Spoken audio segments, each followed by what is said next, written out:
Gather up, children. Hurry up, fasten your shoelaces and switch off your phones. I am going to take you on a run, and I'll tell you a story about losing a friend, and I'm afraid you will start weeping in the end, so lower your voices and tell your hearts it will be okay. It usually starts with the day you decide you won't talk anymore, right? But sometimes there are unspoken words and unexpressed feelings, and you decide the other person probably doesn't want to hear any of it, so you keep it to yourself. You see them come to class every day, talk to other people you introduce to them. You watch them fall asleep during lectures, you watch them laugh, you watch them sneeze, fall sick and recover, but you never really ask them how they're doing, do you? You choose the corner seat and make peace with their absence. You say to yourself, it's probably for the best. But when they're laughing and you're not the one they're sharing their joke with, that's when you feel your heart break. And that's when the pain kicks in, cracking your ribs open. Remember the unsaid words and unexpressed feelings you've shoved down your throat? That has become poison, baby. The void starts to spread its arms, first your throat, then your heart, and then your chest, and finally it reaches your brain. Losing a friend is like having cancer. You don't realize the symptoms, and by the time you realize the seriousness, it's too damn late. You can't really do anything about it, can you? You decide you need help, so you push aside your ego and you talk to your mother about it, but honestly, that does not help.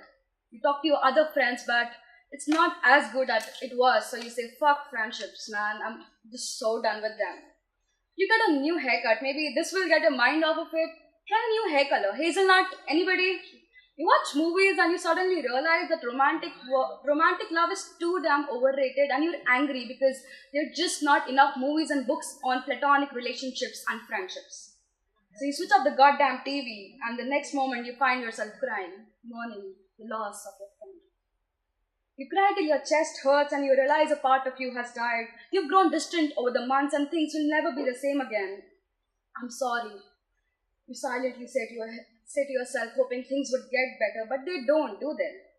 So you cry for hours and fall asleep on the couch, hoping somebody would listen to you.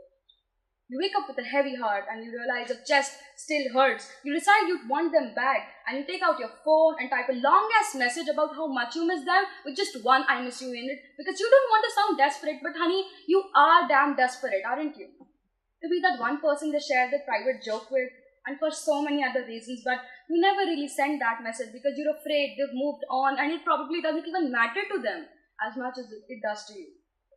So you lock your phone and go back to sleep wishing you were actually dying, because it would have been so much better than acting like strangers in the same goddamn classroom. You go to class next day and they walk past you, but hey, did you notice they smiled at you this time? Maybe it's not really that bad. You tell yourself it's probably for the best, and you tell your heart it's okay. And it does get okay, my friend, but the void remains, baby. And I swear nothing ever really fills the void of losing your friend. Thank you.